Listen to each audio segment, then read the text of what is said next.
When I tell you that the medical establishments and the government's response to COVID and the growing liberal and woke influence on medicine are part of the left's attempts to take over healthcare, it matters.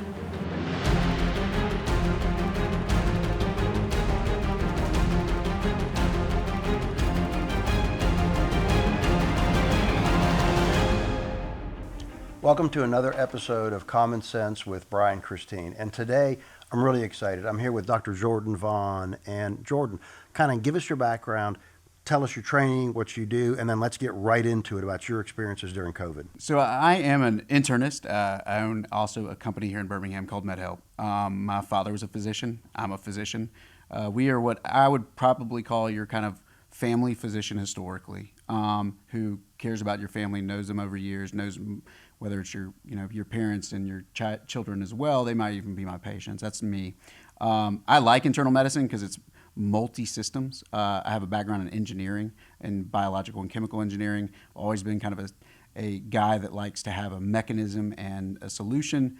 And in all honesty, even business allows me to do that. So sometimes I always say when I get tired of seeing patients, I go do business. When I get tired of doing business, I'll go see patients. So that's kind of what I do. I went to the University of Alabama for undergrad, and then went to UAB for med school and residency. And interestingly enough, I had a good time in residency because mine was about learning. My time there, it was not necessarily about making sure my attending was perfectly happy. Instead, it was kind of questioning maybe what they were doing as dogma versus what I would call reality. So I actually had a lot of fun with my attendings because at this, an academic center like that, I mean, you can, pretty much guarantee almost 95% of them have a very different view than things than I do. Yes, 100%. One of the things that really is a great interest in me and is a real concern to me is I believe there's a real push from the left, from liberals, to exert more and more governmental control over healthcare. And I think ultimately a single payer system is what they want. They want the heavy hand of government really controlling what you and I do as physicians and controlling healthcare. They seem to want a Canadian model or a British model, but some model of a single payer system where government controls things.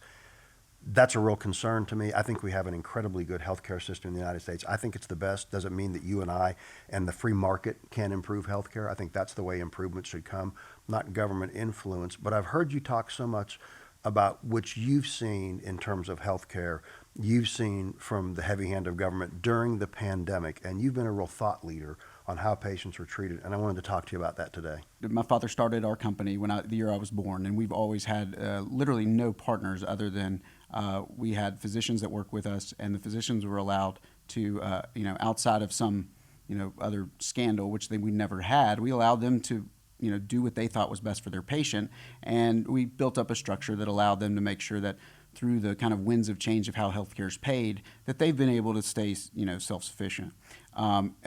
That got harder around the time I was graduating from med school and residency, which would have been the enacting of Obamacare. And Obamacare really, what its goal was actually more than about payment. It was about structuring it in a way that the independent physician could not exist on his own. And just like Walmart's easier to manage than 500 mom and pops for the government to get, bring their heavy hand, it's the same way. And a lot of times I always say that, when Obama said, if you like your doctor, you can keep him. The problem is your doctor's not your doctor anymore. Your doctor is owned, or basically he is employed by an academic medical center, or he's employed by a big hospital that's owned by a corporation, and that really means that the government can very easily dictate what your physician thinks is best for them to do to you, okay, and not necessarily allow them to have the freedom to do that. Medicine. Classically, one of the great book that I would recommend to a lot of people is by Paul Starr. It's called The Sovereign Transformation of American Medicine. It's won the Pulitzer Prize in the early 80s. It calls it a sovereign profession. And it's a sovereign profession because literally, up until probably the 1910, 1920, what physicians did for their patients was almost above the law. Okay, and meaning not to say that that's a good thing or a bad thing, but people trusted their physicians to make the best decisions for them, and those decisions didn't have to be adjudicated in a courtroom or adjudicated at the House floor. And really, since the 1920s, that has changed dramatically. It's probably really once medicine, and Milton Friedman actually gives a good talk he gave in '78 to the Mayo Clinic and said, y'all have sold your profession out, and you did it the day you decided to take money from the government. Exactly. And since then, everything he says in that lecture has happened.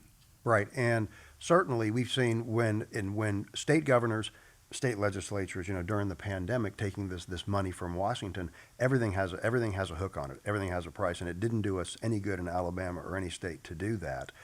But you're right, the government becoming more and more involved in health care, moving toward, I think, a single payer system. I think that's a danger. It's a danger to freedom. It's a danger to liberty. It's a danger to our interaction with our patient.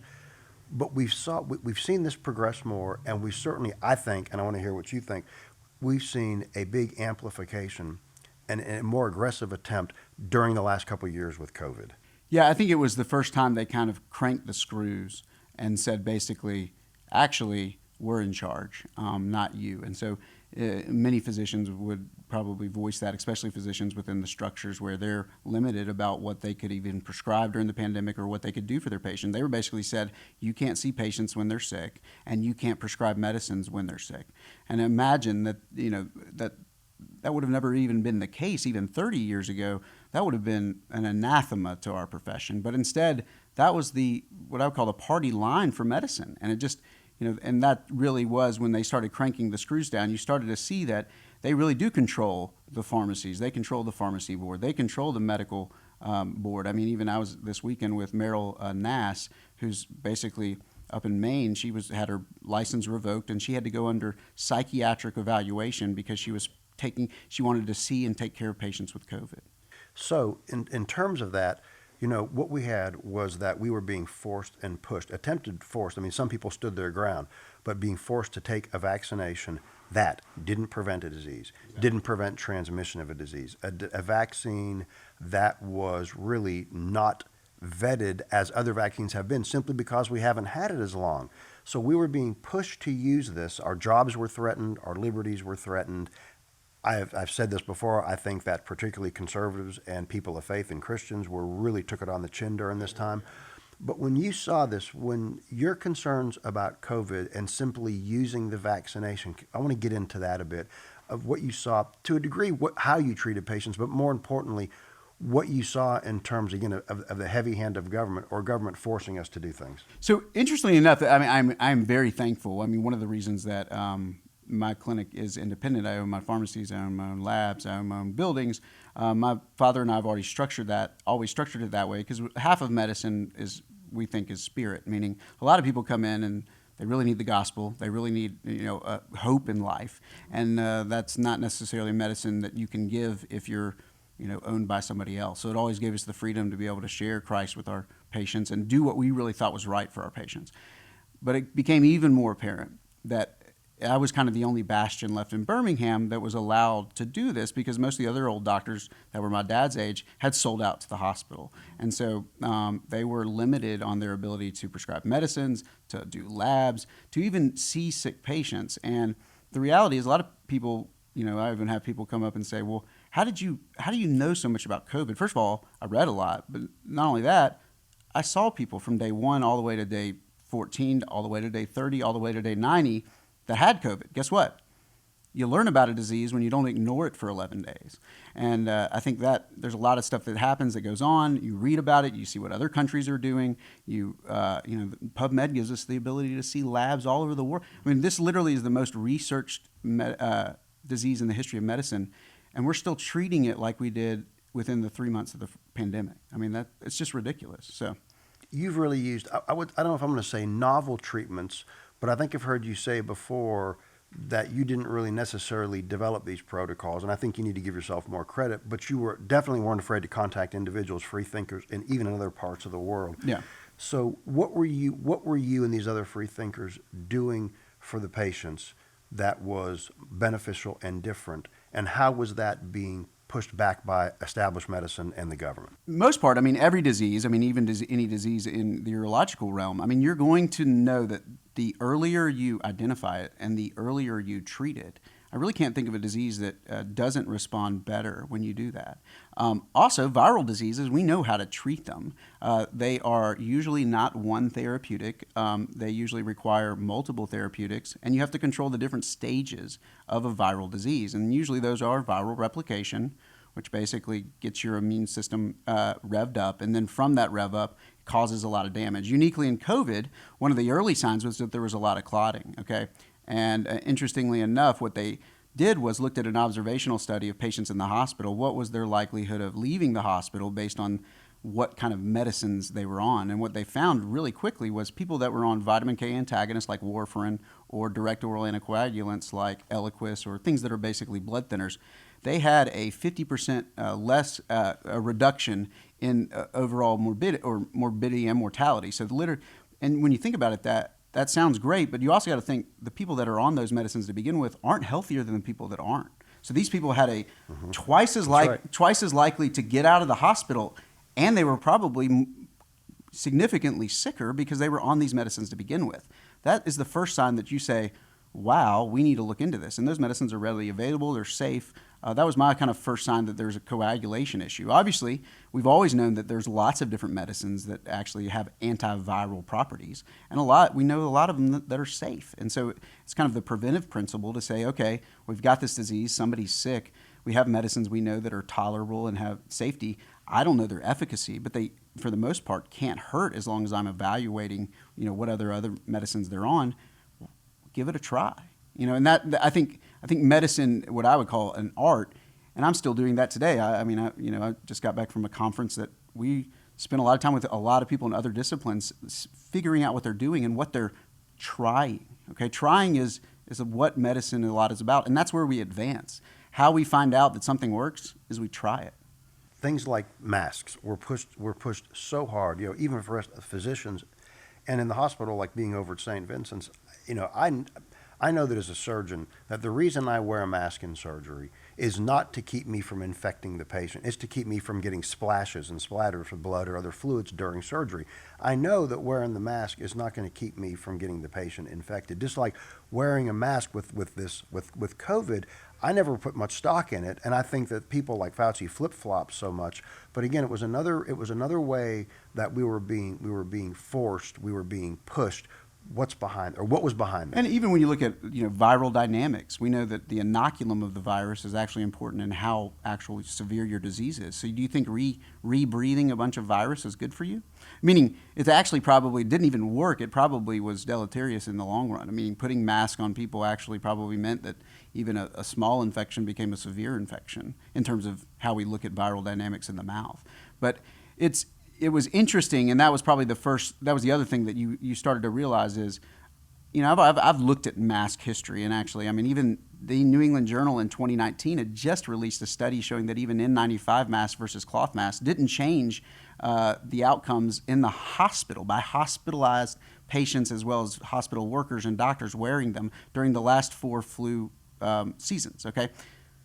So that, Fauci was correct when he said, we know these don't work. These don't work. And, you started to realize that there's some other dynamic here. It was ideological. It was, there was some type of fear mechanism. I think when I look at what Fauci was effective at doing, as well as the mass media, was really getting doctors scared. I've never, I went into med school to take care of sick people. And guess what that means sometimes?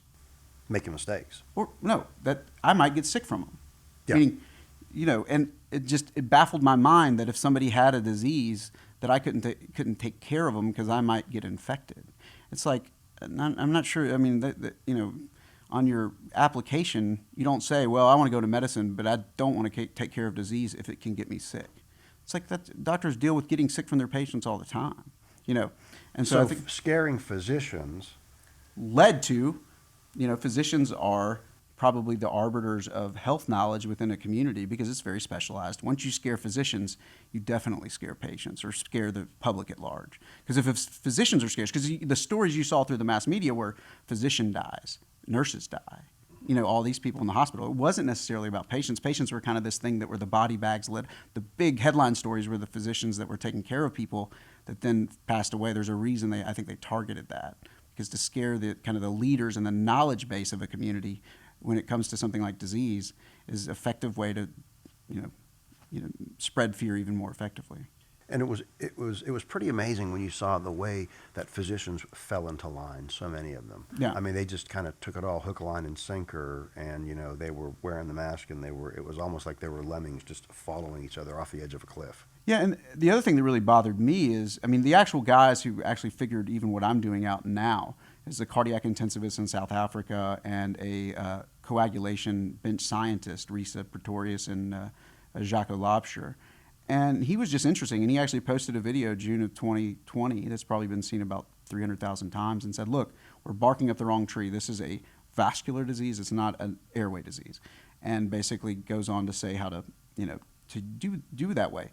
But, I mean, this isn't an octogenarian in administrative medicine in Washington who hasn't seen a patient in 50 years. This is a guy on the ground taking care of severely ill patients, dealing with the disease, figuring it out. And that's how medicine happens, and it really irks me to think that instead everybody waited for orders. I mean, if you're on the battlefield, and you see something, you don't sit there and wait for the general to tell you it's okay to attack. Instead, you start attacking. So. And I think when I heard you speak recently, one of the things that you said was that, and I want you to touch on this, in terms of the vaccination, in terms of the COVID vaccination, the vaccine, we're probably not attacking this disease the right way with the vaccine. In fact, we're potentially making things worse. Yeah, not only that, I mean, there was an article this week from Japan that showed that atypical B cells and lack of neutralization is a result of the vaccine in the elderly. So we're actually producing weird B cells that are limiting their immunity and actually worsening their neutralization capacity of the virus with a booster. And here's the funny thing, we don't have any data on boosters. We don't have any real early data on boosters. The booster data we have is observational and it's opinionated. And the other thing is we really didn't, as much as they say safe and effective, the problem with when they say that, you usually say, well, there's no evidence of this. And that, when you're treating somebody with a disease, okay, and there's one thing to say we don't have any evidence of, something that happens that's bad. But when you're talking about giving a healthy person some type of intervention, you better not just have no evidence. You better have proven that it didn't exist. And I know that sounds a little bit different, but that's a lot of people are assuming that the vaccine, well, if there's no evidence, it's okay. No, vaccines, by definition, because we're giving them to healthy people, have to prove that they don't even do any of this stuff before they're even considered. So even regardless of if they were efficacious or not, the fact that we didn't have good biodistribution studies, the fact that we didn't have any long-term safety studies, we didn't have any child or pregnancy, breastfeeding, and we just kind of just went along and said, oh, this disease is so bad that we're going to just give this for everybody, healthy people. And we had again, instead of focusing on treating people when they get the disease, because again, the disease affects everybody differently. And if we would have been focusing on developing therapeutics for people that get it bad, or even repurposing therapeutics. I mean, the nice thing about our pharmacopoeia is we have tons. I mean, in neurology, I'll use medicines that were probably looked at or discovered in a totally different domain, but they end up working for prostate disease, or kidney cancer, all that kind of stuff. That's just called medicine. But evidently, in this particular thing, that was considered off limits. So I am someone who I have a inherent distrust of government, and I think that's a healthy thing. I don't trust government. I think we always have to keep our eye on government, and I think we always have to be really vigilant as people, as citizens in this republic, to keep our eye on government. I believe absolutely that the government's the government really stepping in between you and me, and not so much for me as a urologist, but very much for you, trying to dictate what you can and cannot do for your patient. I don't think I've ever seen that before in medicine. Yeah, and it's a bad precedent. And if you actually look at kind of the history between the sovereign profession of physicians and what public health is, they try to make public health look like it's physicians. Public health may have physicians in it, but they're not physicians in the way that we think of a physician. When most people think of a physician, they think of somebody that listens to them and cares about them. Public health people could care less, okay? Public health people look at big data, they look at big structures, they care about groupthink. It's very governmental. And that's what I always say. I mean, imagine that you were a patient of mine and you came in the room and I was, as we were discussing treatment, I invited 10,000 people of the public to come in and weigh in on what we should do for you. that sounds absurd, but that's Right. what's happening. That's really what's happening. And so basically, we need to get the public out of the exam room and focus on the patient, because most people expect their physician to care about them. And instead, what's happening, especially in California, is you have to think about the public first, evidently, or even the government first before you actually care about the person. And that's, the precedent, what kind of precedent that's creating is really the death of what I would call medicine in general. Because medicine relies on everyone being a unique individual, having value, and then also caring about that individual individually, and then being curious about why they're here and what problem they have. None of those things involve asking the public their opinion. Oh, you're right. And so in terms of my education, I've been really fortunate to be involved in a lot of surgical education within the U.S., but outside the U.S. as well. So I've operated and worked in England and France and in Germany and Australia. And I will tell you, people in this country, if they think that more government intervention or more government control of healthcare is a good thing, they really don't understand the negativity behind it. Now, I think more people are probably thinking about that now after the pandemic, as we've gotten through this, as they've seen the government, stick their foot into what's going on or stick their nose into what we do as physicians. If we have another pandemic down the road, and it may well happen again, there could be, or even worse. Because this one, let's face it, some of this was overblown, but even worse. I want to say that people like you and me and the public are going to say, no, we're not going to let the government do this again. What do you think is going to happen if the pandemic comes up again? Have we learned a lesson? I think patients will reject it. The problem is, it was once, as going back to that Milton Friedman, once your payment is for physicians is from the government can withhold it. I think it's going to be much harder for physicians to really, I think a lot of physicians currently, what the biggest problem is, to me, it's God, family, job, right? But if losing your job impacts your ability to take care of your family, that's a hard decision. I didn't have that decision. The structures that my father helped me set up, as well as I continued, allowed me to be independent and do the best thing for my patient. You probably need to go into a physician's office and basically ask, do you and can you do the right thing for me based on your opinion all the time? Or is there some other person that's going to dictate what you can do for me? And if that's the case, you probably need to find what I would call an independent or sovereign physician, a physician that literally cares about you. So, Yep. No. And I think the next pandemic, I think there will be rejection. I think you're already seeing this among patients. I think patients are fed up with the hospital system. I think they are fed up with systems-based medicine. I think there are plenty of people that are on the opposite side, but it's become an ideological thing, and that has to go away. Again, I don't really care about my patient's ideology when I'm taking care of them. I care about their disease and I care about their value. But it's even just some of the talk that you even hear in the media from physicians saying, well, those people or this people. It's like that's you're starting to become a political party, not a profession. That's right, and that's one of the things that we saw with the COVID-19 pandemic, and I got a podcast that's going to be coming out, a video coming out about weaponization of healthcare, using healthcare against you. It was interesting how quickly the left jumped on to say that people who didn't want to take a vaccination, or someone who didn't want to force everybody to take a vaccination, let the people make the decision themselves, let's see some science behind it. Quickly they labeled us as anti-science. Quickly they labeled us as someone who doesn't care about the elderly. They equated us with domestic terrorists. They were labeling us as the other, the outside, and that's always the first step to persecution from the government. The other thing that it's one of my favorite sayings now is recently, when you hear the words "follow the science," run, okay? Because science isn't a leader, okay? Science is an informer, but people and individuals lead. That's a great distinction. Because if somebody says follow the science, what they're actually doing is abdicating their responsibility when they're wrong, okay? Because what these people were doing was saying, follow the science. I've told you that it prevents this or something like that. Those guys they were using science in name only to really dictate what they wanted everybody to do. And that's called dictatorial. That's not called science. And so, and the problem is a lot of times it's the logical fallacy. This is logical fallacy in global warming or even in medicine, and it's an abused logical fallacy. It's called the appeal to authority. Okay, appeal to authority, especially when authority is based on consensus, means nothing. Okay, just because somebody is supposedly an expert in their field does not change whether they're right or wrong. Okay, especially when we have science disciplines that haven't been proven one way or the other. So just because Anthony Fauci might be an authority on something, when it's an authority that has nothing to do with an objective thing that's been decided, his authority actually doesn't improve the likelihood that he's right. It doesn't change it. And so it's a logical fallacy that we all fall victim to. And it's the same thing, but they use it so effectively. They say, well, because this authority over here said this, then you need to do it.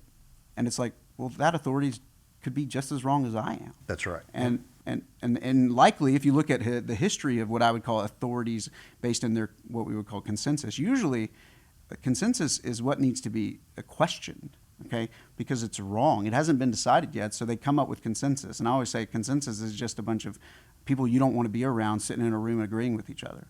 You know, I mean, that's what it is. And medicine shouldn't be a consensus dynamic. Instead, you should push the envelope. Meaning, you should if there's just consensus and it hadn't been proven, that means it's ripe for proving. Right, but the pandemic clearly allowed the left to exert and the government to exert a heavier influence on patient care. In the last few minutes, I see a parallel too, and one of the things I think about is using healthcare against you, or using healthcare, or using a healthcare condition to exert, let's say, greater governmental influence in medicine. And I want to talk a bit about the transgender phenomenon that we're seeing. No. A lot of people don't want to talk about it. I think it's incredibly important to talk about it. So when you look at gender dysphoria, which I think you and I can both agree is a real condition, when you're uncomfortable in your biologic sex, it's a real condition. It is in my opinion, it is a psychiatric condition. 100%. It needs to be treated as such. When you look in the past, classically, the individuals who, first of all, it was about 0.01% of the population could be diagnosed with gender dysphoria, classically. Exactly. It was an exceedingly small percent. Very small percent. And the vast majority of individuals who were diagnosed and treated were adults and were adult men. Okay? But if you look at those numbers now what you're seeing, most diagnoses are adolescent girls. Yeah. Adolescent girls. And if you take these individuals, this class of people, these young girls who almost never had gender dysphoria in the past, and now the numbers have increased exponentially. I mean, hundreds of percent increase in that. But there's a real agenda here, I think, in terms of an agenda from the left, to almost to use these girls as pawns to challenge traditional family, to challenge traditional gender roles, male and female roles. I think really is an attack upon religion and traditional religion and theology. I think there's an agenda to use gender dysphoria to prey upon these young children, or use them as pawns to push this agenda. Yeah. And especially at that age, to question something that they shouldn't actually have to question. And I think, the fundamental basics of society, the biggest scare, even Mao during the Cultural Revolution, it was like, if you ate with your family, you were actually considered like a rightist. Like you had to eat in the canteen, because family was kind of the last bastion that they couldn't break. And it's an effective way to break it when you actually question even the fundamental structure of it. And it's male, female. God created them, and I think that's what they're trying to do. The other interesting thing when I think about it as a psychiatric condition, which we know it was, the DSM-4 would call it that. Imagine if someone as a patient came to me exceedingly depressed, and I affirmed that depression as well as what they wanted to do, which might have been suicide. That would be called malpractice, negligence, all of the above. But evidently in this psychiatric condition, it's okay to affirm it, which I found psychiatric conditions by definition need to be addressed and in many ways rejected as being returning them to health. That's right. I mean, as opposed to corrective care, which is what you do for any other condition. Corrective care, and we know that most of these, talking about the adolescents with gender dysphoria, or diagnosed now with gender dysphoria, we know the vast majority of them, if they're given proper counseling, if they're given support, and I would argue if they're giving pastoral care, if that's what the parents want, the vast majority by the time they are in their late teens, they're happy in their skin. Exactly. As opposed to affirmative care, what you're saying, to say, oh yes, you're right. You think you're a little girl, you think you're a boy, we're going to affirm that, and now we're going to give you chemicals, we're going to cut off body parts. I think the agenda here is to attack traditional family. Yeah. I think to attack traditional male-female roles, and I think absolutely to attack traditional religion and theology. And it's the vulnerability of an adolescent is why that target is so ripe, because I mean, I remember being an adolescent, you were confused in who you were to begin Sure. with. And so, a lot of the things that you probably said and did when you were 11 and 12, you'd look back and say, I was an idiot. Like, why did I even think that? But it seems Right. like that it's such a right place to do that. But it's also, I even see this in my own child's elementary school now. It's, a lot of what the teachers talk about is, you're part of this class family, and we don't have rules, we have promises. And, it's very subtle, but no, my kid's family's this. It's not school. I mean, and people, but it's a way to kind of undermine the parental authority and actually kind of make them question all of what I would call the foundations of what society is, which start with the family. Right, and again, this is a very much of an agenda from the left, from liberals to do this. And how are they doing it? Well, clearly there are threats and intimidation to parents, because parents are being told this is your only chance, only way to save your child, which is not true. Which is, affirm their gender and do all these things. Or they're saying, we're going to threaten you. You're not going to have these. We're going to take away your if it's a divorce set of parents, take away your visitation rights, take away your custodial rights. The state is going to take care of your child. So we're threatening parents. We are absolutely threatening healthcare practitioners. I have had pediatricians and pediatric psychologists talk to me and say, listen, Brian, number one, they begin to label you as homophobes and you don't care about these kids, and label you as bigots, everything the left does. And then they start to threaten credentialing, licensure. It's really, again, it's the heavy hand of the medical establishment, and I say government because clearly this administration and the left is behind it, really exerting more influence in healthcare, telling you and I, probably not so much you and I, because I don't treat transgender individuals. I don't believe that me lopping off body parts or giving hormones is right, but they're certainly threatening and forcing other physicians to do that, or trying to. Yeah, and I think that's when you start to realize we're lucky, at least at this point, to live in the state of Alabama. When I was with some physicians this weekend, this is kind of an international as well as a national conference in Orlando. I mean, they were like, "Man, we're proud of you." I'm like, I mean, I did something. I did it kind of against consensus, but I didn't do it in New Jersey or Maine. I mean, Right. These structures in other states. My God, I mean, even California right now. They are coming after them strong in a way that, I mean, I think it's annoying enough to have, the current structure that they, want to stamp down misinformation or whatever, supposedly, even at our state level, so stupid. But when you actually are writing laws like Dr. Pan out in California that basically say, if you go against consensus, you're going to lose your license.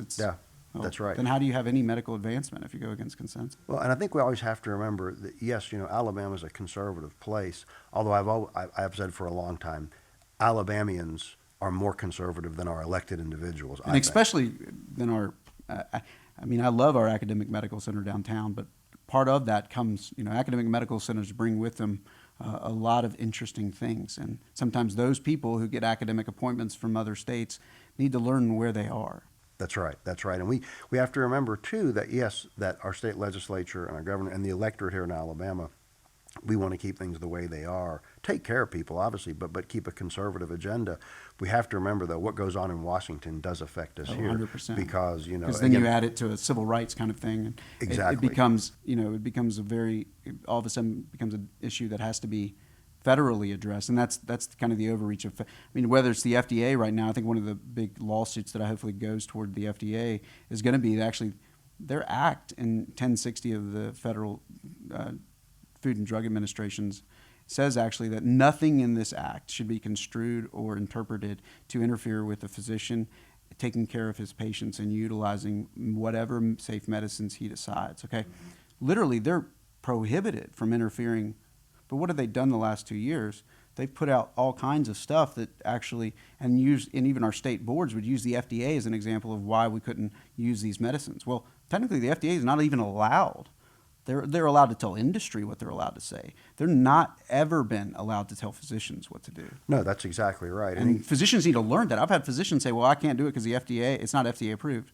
First of all, Guess how 60% of what a pediatrician does is not FDA approved. Okay, 50% of what a cardiologist does every day is not FDA approved. I mean, how could you practice pediatricians are like, well, I only do FDA approved stuff. You actually don't. 60% of what you do is not FDA approved. You just don't even know it. Well, with the COVID-19 pandemic, again, the government's response, organized medicine's response, I think getting taught mentioning things like the transgender agenda, again, injecting liberal and left values, I think is a march toward, again, stepwise march toward a government control, more exertion in healthcare with a very liberal agenda. And I think we have to absolutely realize it, and we have to absolutely fight against it. Yeah, and I think the last thing I would say is the reason that they pick the sciences. First of all, there are areas, especially at the top, that have very liberal opinions. But they also hold a lot of weight with them. And for the most part, physicians themselves are not fighters. And they are what I would call, not necessarily weak, but a vulnerable class of people to put the heavy hand of government on top of. Yeah. And usually they fall in line. Most Most residents do what their attending told them to do. And That's they right. just kind of follow that thing. Medicine is not designed to build leaders and people that question consensus. And so not only is it something that really controls a lot of what you do, your circle that's health freedom, which Dr. McCullough always talks about. Health freedom, your circle of health freedom is broken, all the other ones, your social freedom, your religious freedom, all those break too. Yep. And so, health freedom, it's like they want to attack that because they've kind of attacked the other ones and actually gone up against resistance. And it's like they kind of find, here's earth sciences, we'll attack that and find out if we can push through a lot of there. Or psychiatry was a pretty right one for the last 20 years. And then it's just medicine in general. It's like, there's a vulnerable group of people that have a lot of sway in society that we can just push over. Yeah. Well, Ronald Reagan, obviously, I'm sure a hero of yours like it is mine, he said that, the loss of freedom is only one generation away. And when I look at my wife, Helena is British, she's from the UK, you look at, it just took a generation for when you had the National Health Service to take over healthcare. Really, in a generation, people they hadn't known anything else. They didn't remember what it was like to have real freedom and real choice in healthcare. We don't want that to happen here. So I appreciate you coming on to talk today. I definitely want to get you back. I'd love to do this again. And I appreciate you taking the time to watch Common Sense with Brian Christine. Please tell your friends about me. Share this with your friends. Follow me on Facebook, on Instagram, and my new YouTube channel. Go to my website, Brian Christine for Alabama, and we'll see you on another episode of Common Sense with Brian Christine.